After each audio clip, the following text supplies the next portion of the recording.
Cette précocité ne reste pas longtemps inaperçue.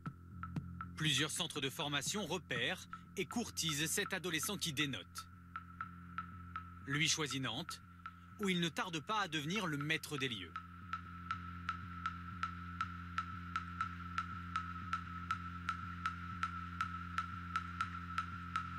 On avait l'impression qu'il avait déjà vécu une vie et qu'il savait.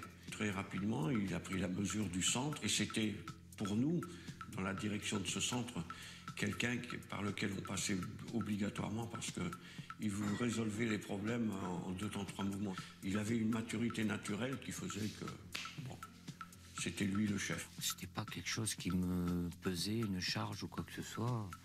Et je le faisais parce que je pensais que je devais le faire pour le bien du collectif.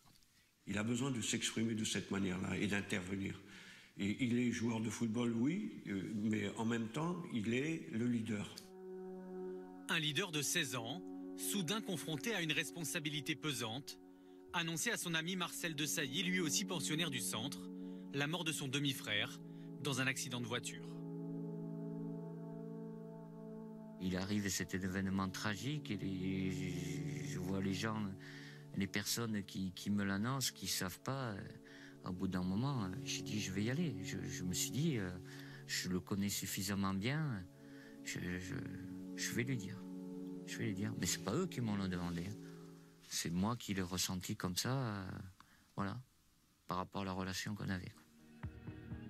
Sur le terrain aussi, Didier Deschamps a l'étoffe de celui qui assume.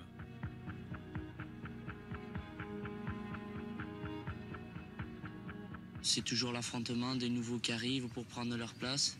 Ça, c'est un des gros problèmes, mais au bout de 6 mois, 1 an, on arrive à s'intégrer dans le groupe.